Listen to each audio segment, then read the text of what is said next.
C'est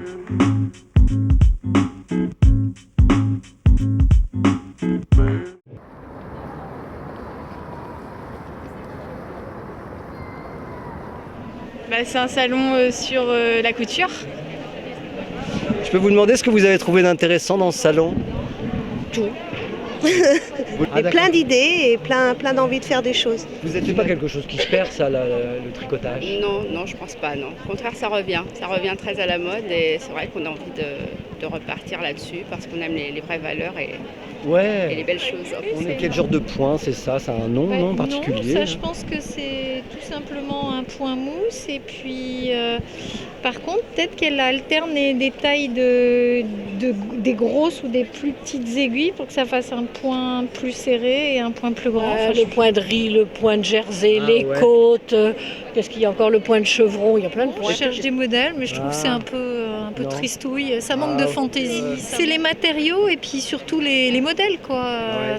Il y a une grande époque Annie Blatt où il y avait des Ouais. modèles complètement délirants avec des fils métallisés, des rubans, c'était vraiment extra. Mais bon, si il y a des nouveaux fils qui apparaissent avec des boules, avec ça c'est marrant. Pendant 15 ans, il y a eu un grand creux, plus tellement d'idées. Alors c'est bien de voir des trucs un peu délirants comme ça. Il va peut-être Et en ça sortir articule les quelque idées. chose de pratique parce que moi je pense que j'aurais pas les muscles pour faire un tricot comme ça. De tricoter c'est finalement un mouvement un peu rythmique hein, comme la méditation ou autre chose. Broder c'est pareil, on se vide la tête, on fait autre chose, on fait quelque chose qu'on donne, qu'on offre, qu'on garde. Puis je dirais, moi, c'est tout ce qui une thérapie aussi. C'est ça? Oui, tout à fait. Pendant qu'on tricote ou qu'on brode, on ne pense plus à rien. Mais vous savez que pendant la Seconde Guerre mondiale, les soldats américains, on soignait leur stress post-traumatisme avec du tricot. D'où le fait que le tricot soit très implanté aux États-Unis et que les hommes tricotent beaucoup plus C'est là-bas. Ouais, exactement.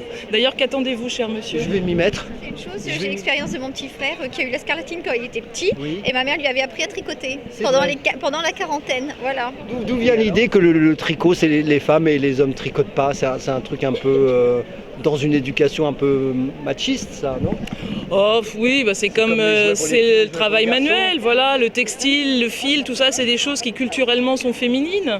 Maintenant, cela dit, les très grands couturiers sont des hommes. Je vais vous parler de Cap Facette que beaucoup de tricoteuses et de quilteuses connaissent, est un type qui est un génie de la couleur et du fil et du textile.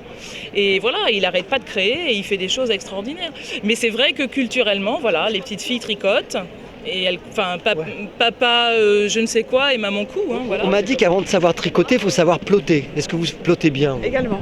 C'est vrai? Également. C'est ce que tout le monde dit d'ailleurs, mais je n'en étais pas convaincu. Plotter, je sais pas. Ah bah vous savez pas tricoter alors? Alors, je tricote très mal. C'est ça, Ah, faut savoir faire les plots, oui. c'est ça quand même. Hein. Voilà. On commence par là. Ah, il faut commencer par ça. Oui. Plotter. C'est vrai? Pardon, oui, plotter.